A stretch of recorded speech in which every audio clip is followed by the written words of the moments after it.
kemudian Laut Jawa itu sejak kapan itu? Kurang lebih 12.000 tahun sebelum Masehi sejak itu. Ya karena konon katanya dulunya itu bagian dari tataran Sunda atau Sundalan itu.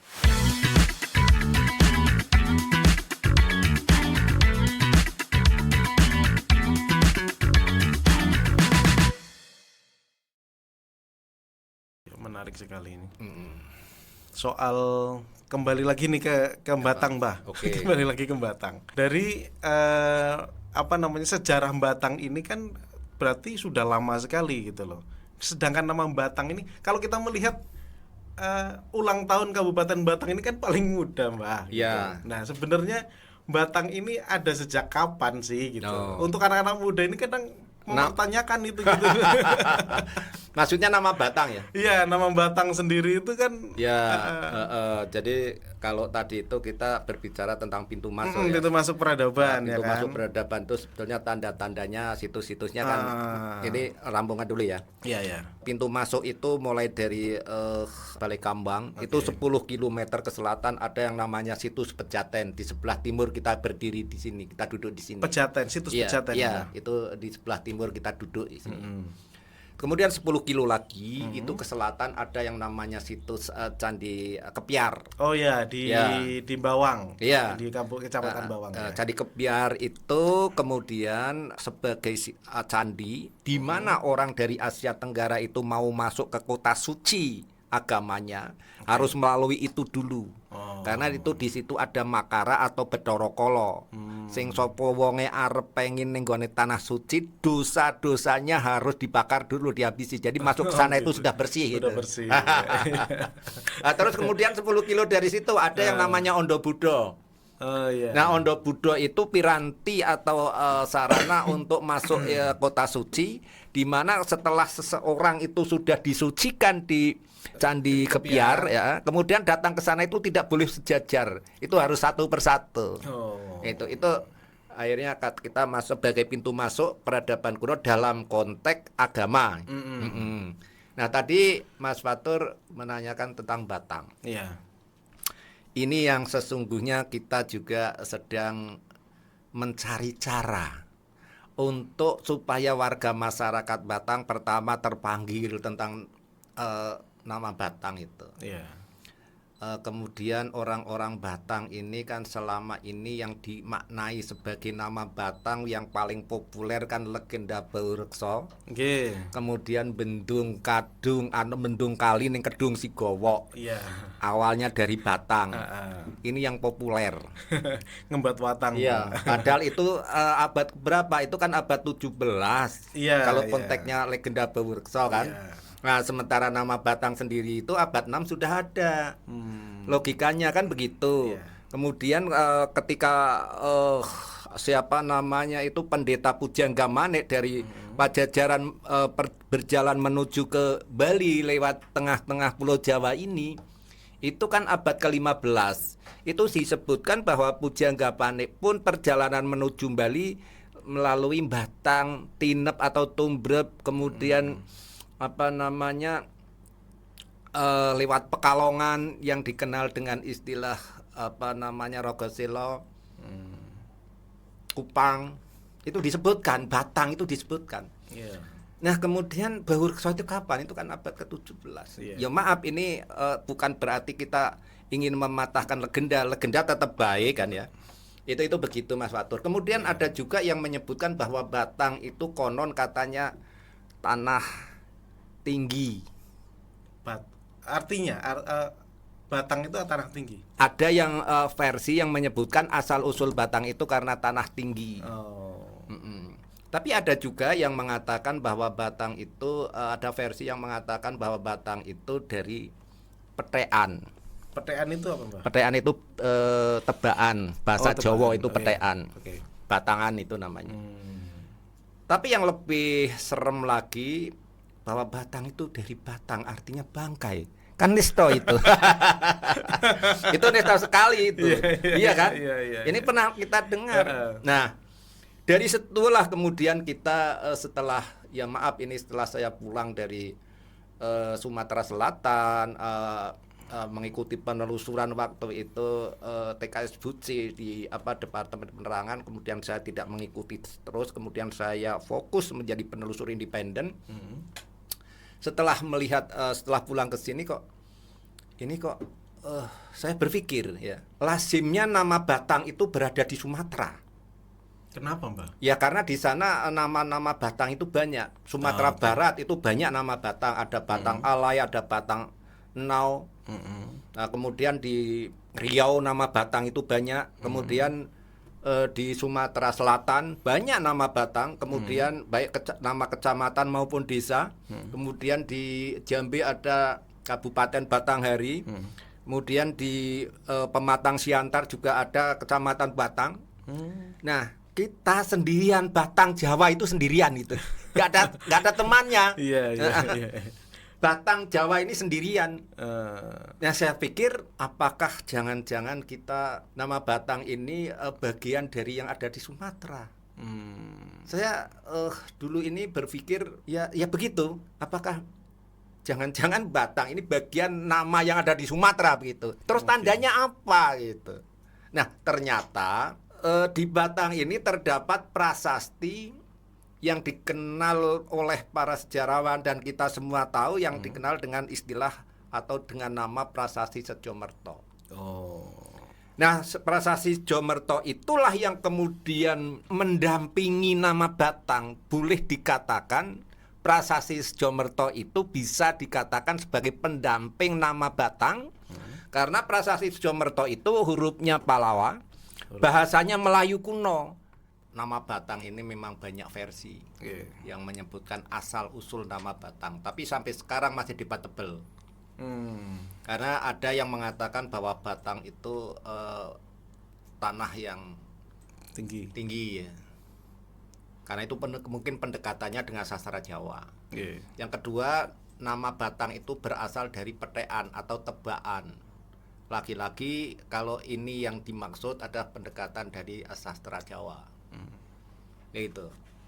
Kemudian yang paling populer adalah nama Batang tersebut dimaknai sebagai sebagai nama dari legenda Baurekso. Itu yang paling populer, di mana Baurekso konon katanya membendung sungai Kali Sambong yang oleh masyarakat dikenal kemudian dengan istilah kebendungan Kedung Sigowo.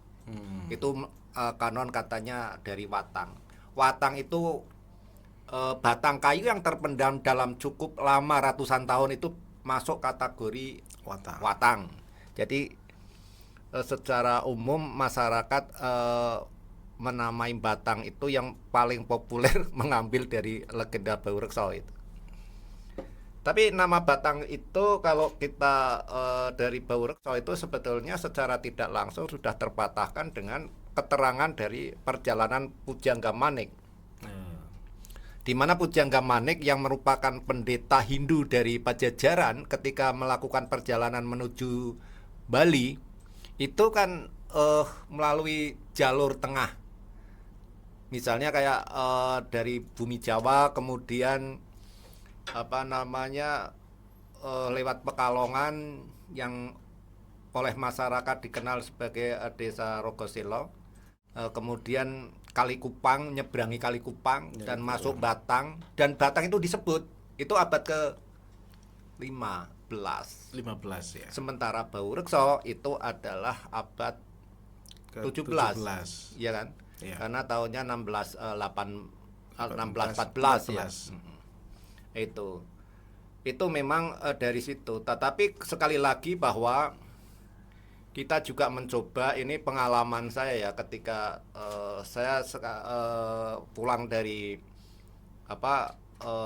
Sumatera ya, sama-sama kita melakukan penelusuran baik secara toponim maupun secara situs di lapangan.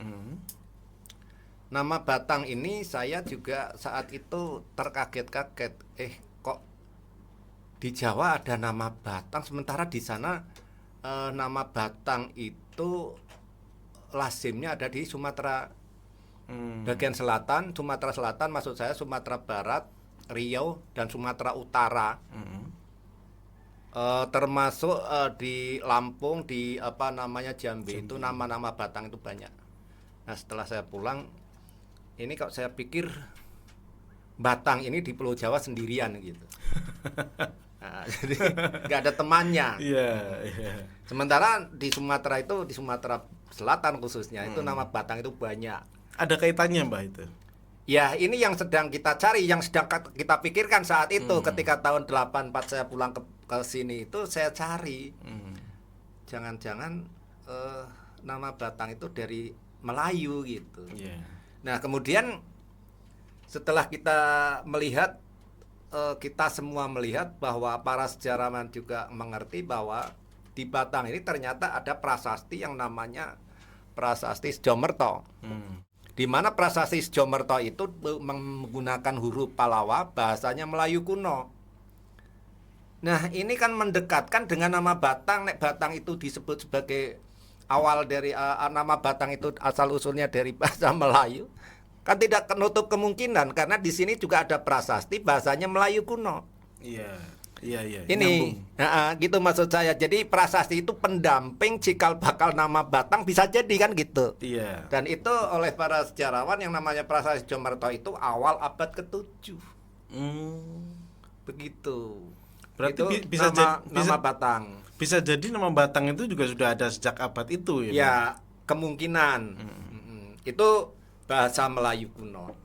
Kemudian nama-nama Melayu kuno yang tersisa yang ada di Batang itu apa?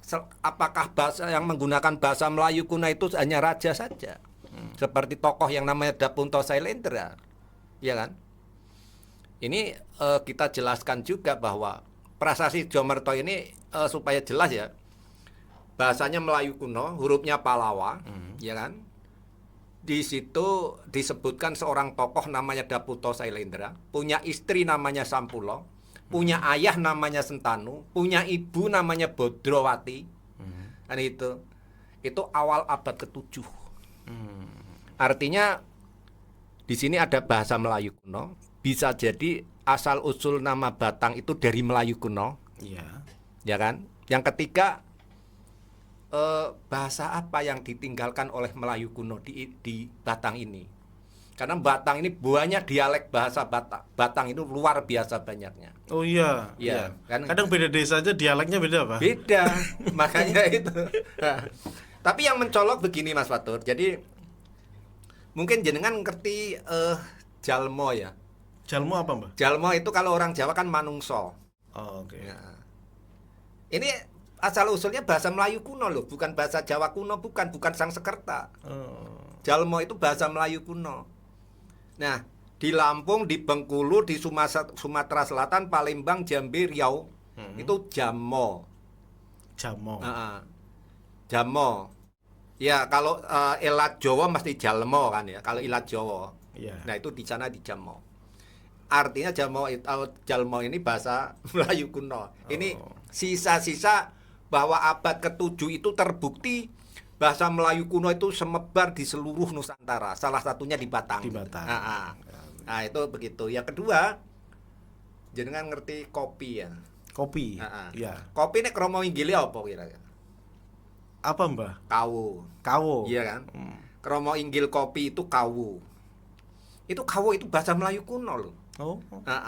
Karena di Bengkulu, di Jambi, di Riau, kemudian di Sumatera Selatan, Lampung itu kawo. Kawo namanya. Kawo namanya. Kopi itu kan bahasa Melayu modern sekarang ini. Iya, Disebut iya. kopi itu aslinya bahasa Melayu itu kawo. Terus orailo itu bahasa Melayu kuno. Oh, gitu. Iya. Tidak baik, enggak elok itu. Iya, Ya. iya. Enggak elok itu. Itu bahasa Melayu kuno.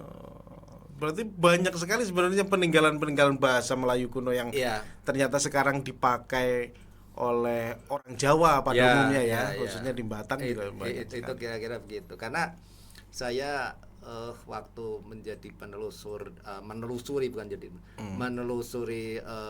apa namanya kampung-kampung atau desa-desa pedalaman di Sumatera Selatan itu ya bahasanya itu hampir sama. Tapi ada yang unik bahwa di apa namanya Prabomulih misalnya di Sumatera Selatan itu bahasanya Jawa. Iya. Itu campuran Jawa. 50% itu bahasanya Jawa yang namanya Sumatera Selatan, termasuk Palembang.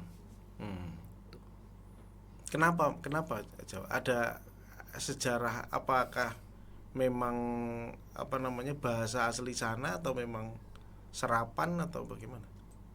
Ya, ini yang kita tidak mengerti maknanya itu seperti apa, tapi setelah kita coba pikir, coba kita lakukan penelusuran, maksudnya hubungan Batang dan Sriwijaya atau Sumatera Selatan, kita duga sejak abad ke-6 sudah ada hubungan kekerabatan, kekeluargaan dalam konteks raja. Dari dinasti Sailendra itu. Ya, yang gini, ya betul. Di sini kan Dapunto Sailendra, Iya. di Prasasti Jomerto. Ya. Sementara cikal bakal pendiri Sriwijaya itu namanya Dapunto Hyang. Oke. Tidak ada Sailendra loh. Saya kira betul kalau para akademisi, para bijak menyebutkan Dapunto Sailendra merupakan cikal bakal dinasti Wangsa Sailendra, kan gitu. Nah, karena itu Dapunto Hyang. Para sejarawan, masyarakat termasuk saya memaknai Dapunto Hyang adalah seniornya Dapunto Sailendra. Memaknainya seperti itu. Boleh jadi bahwa Dapunto Hyang itu orang tua, nenek, kakek atau kakaknya Dapunto Sailendra. Pengertian awal kita. Nah, ketika melihat urutan prasasti, justru yang di Jomerto itu di atas itu. Lebih dulu urutannya di atas, awal abad ke-7. Sementara prasasti Kota Kapur ya, prasasti yang ada di Sumatera itu yang 5 itu di Karangbirahi dan di Bukit apa itu ya. Itu abadnya pertengahan abad ke-7 dan akhir abad ke-7. Ini kita bukan produksi tahun ya. Iya.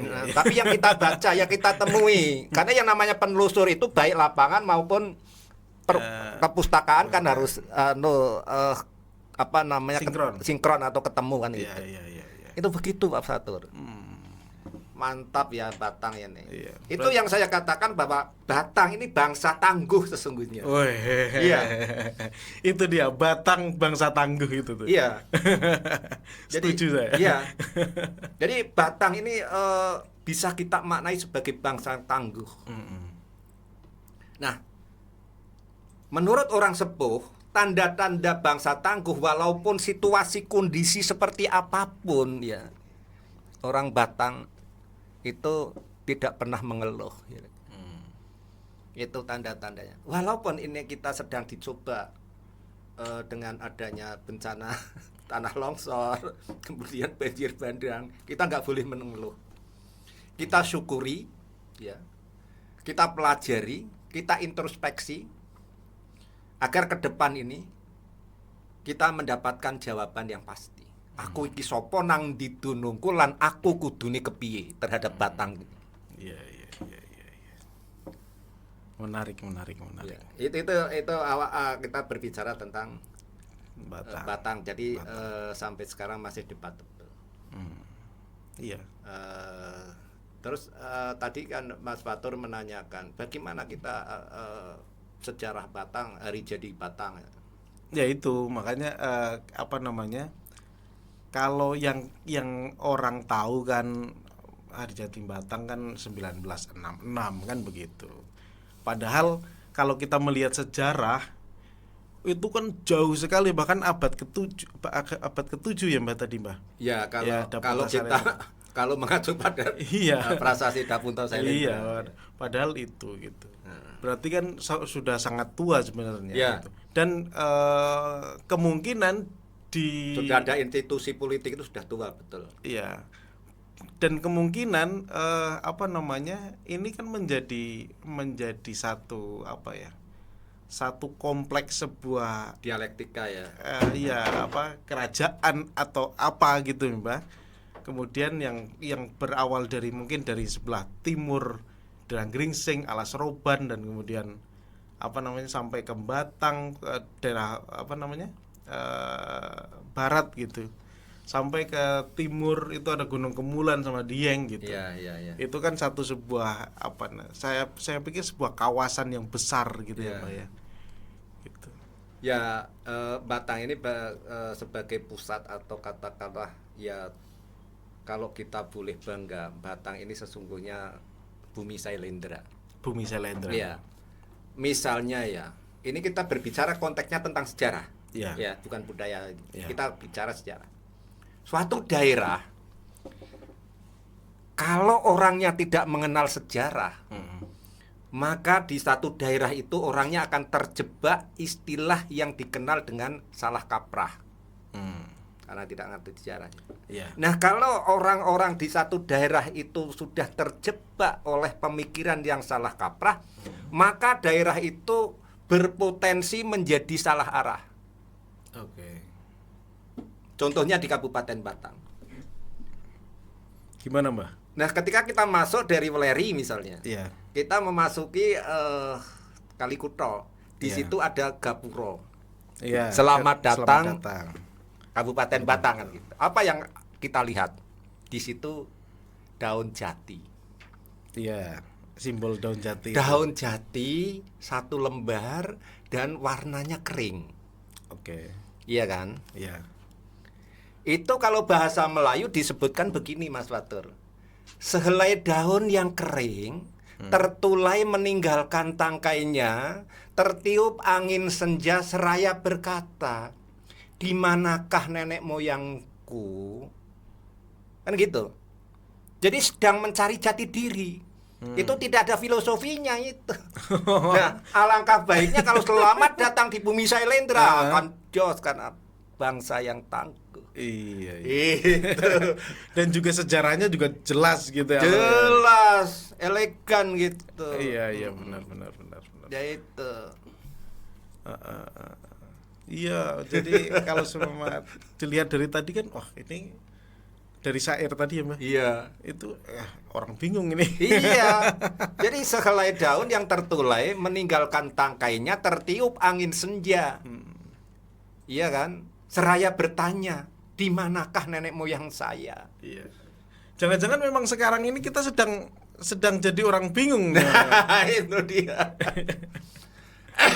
Yang sudah tidak tahu nenek moyangnya kemana kan. Nah, itu. Tidak tahu sejarahnya nih Sailendra itu ternyata dari Batang juga kan gitu kan. Iya. Nah, itu yang makanya itu pentingnya sejarah. Sekali lagi, satu daerah kalau tidak mengerti sejarah, maka orangnya akan terjebak dengan istilah yang salah kaprah. Iya. Kalau sudah terjebak pada pemikiran yang salah kaprah, maka daerah itu berpotensi untuk menjadi salah arah. Jadi ketika arep bangun gapura ya asal nemu wae. Iya. Kliang kabur kanginen dijadikan lambang. Kan begitu. Iya. Terus mau membangun apa namanya seperti tugu atau membangun ya semacam monumen di alun-alun. Iya. Itu ada pilar 4. Itu berhenti di situ. Itu pertanda kehilangan arah. Oh. Karena awalnya mau dibangun monumen Baurekso.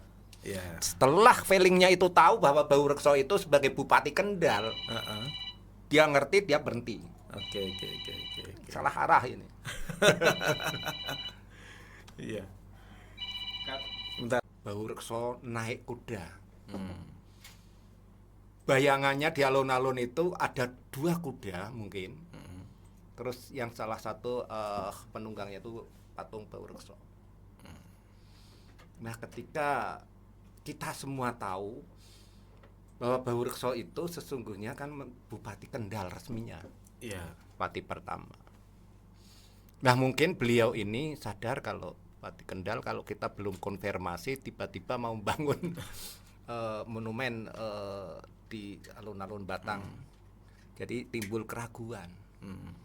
Ini yang masuk kategori salah arahnya itu di situ. Dan kebetulan waktu itu saya, Mas Fazani, kemudian Pak Mulyono Yahman, kemudian Romo Yunan itu menjadi tim untuk merumuskan itu yang ya katakanlah kita yang mengkritisi atau mempengaruhi apa-apa sehingga itu berhenti, saya juga berdosa sebetulnya itu. Karena itu tidak berlanjut ya. Tapi kemudian ada relief itu diganti oleh relief yang ada di bawahnya pakai tembaga itu. Oh, yang di alun-alun itu. Yang alun-alun itu. Itu kan maksud saya. Tapi meskipun Kabupaten Kendal kan juga Mbah Baurekso sebenarnya kan juga menjadi yang babat alas Batang kalau nggak salah ya Mbak ya. Ya, itu betul di era Adipati Pemajegan. Ini udah melompat jauh banget ini Mbah dari Selendra ke Mbah Baurekso itu. Tadi katanya Baurekso. Iya. Jadi nggak apa-apa. Nggak apa-apa ya. Nggak apa-apa. Ya, saya ini mengikuti pertanyaan aja. Ya. Mengalir aja ya. Jadi Mas Fatur betul, Baurekso itu pernah berjasa di Batang. Okay. Di mana saat Adipati Raden Ronggo Adiprojo di Kadipati Pemajegan yang dulu ada di Subah. Ya. Itu memang diperintahkan oleh Sultan Agung untuk membabat tanah Roban untuk menjadi lahan pertanian dan lahan pemukiman. Ya.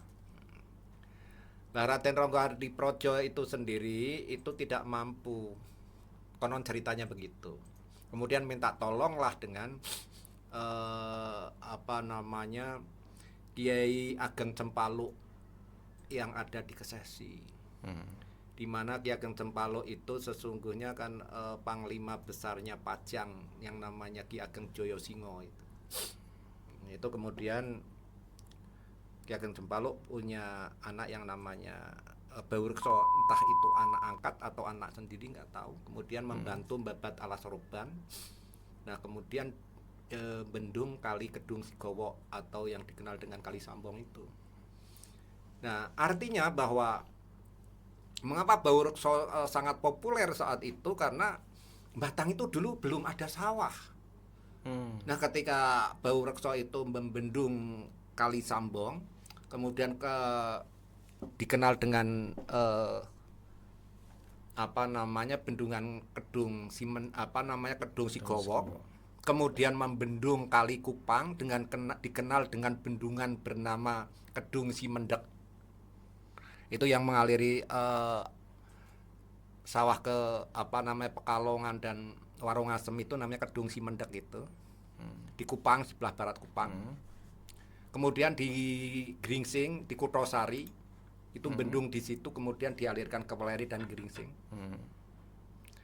Bahwa Baurekso memulai adanya bendungan dan memulai di Batang itu ada sawah. Dulunya orang Batang itu karena daerahnya subur, mengandalkan hidup itu dari kolo gemantung atau kiteri tahun atau pohon buah-buahan kira-kira begitu. Jadi betul ada hubungannya perjuangan di Batang Baurekso ada.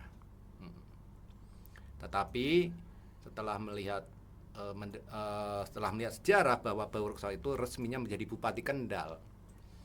Nah, sebetulnya nggak apa-apa karena Baurekso ini bukan pahlawan, pahlawan pun nggak apa-apa sebetulnya.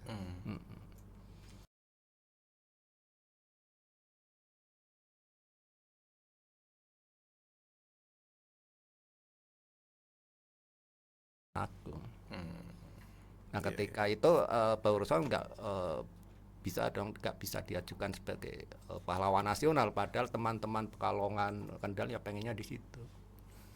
Itu. Nah, jadi sekali lagi bahwa Baurekso menurut sejarah dan legendanya itu berbakti dan berkontribusi besar terhadap sejarah Kabupaten Batang. Oke.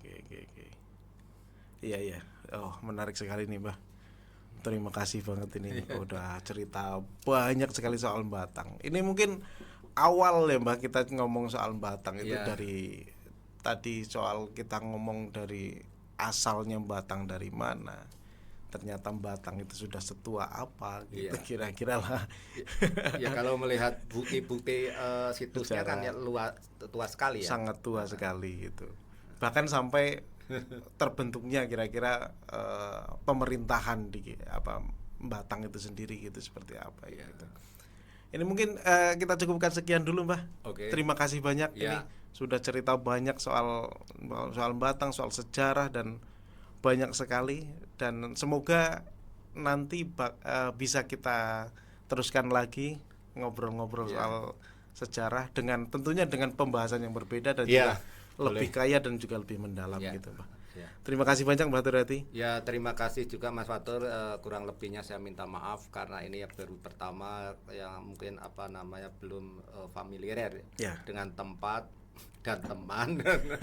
Ini dapat keluarga baru. Jadi semoga kita cepat familiar gitu. Amin, Mbah, amin, amin. Ya, Mbah. Ya, kita nanti bisa ngobrol lebih lanjut Nggih, lebih ini nggih, dengan nggih.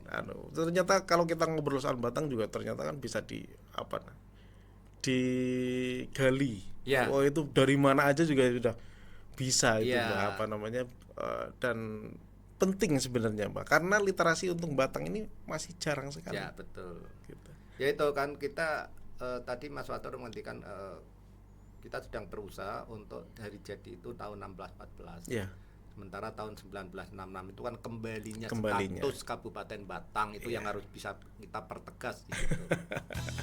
Kadang salah kaprah, Mbak. Ya, nah itu salah kaprah itu. Oke, mungkin gitu teman-teman. Terima kasih banyak udah nonton podcast kami dan mendengarkan podcast kami. Kita akan ketemu lagi di season selanjutnya. Oke, wassalamualaikum warahmatullahi wabarakatuh. Waalaikumsalam warahmatullahi wabarakatuh.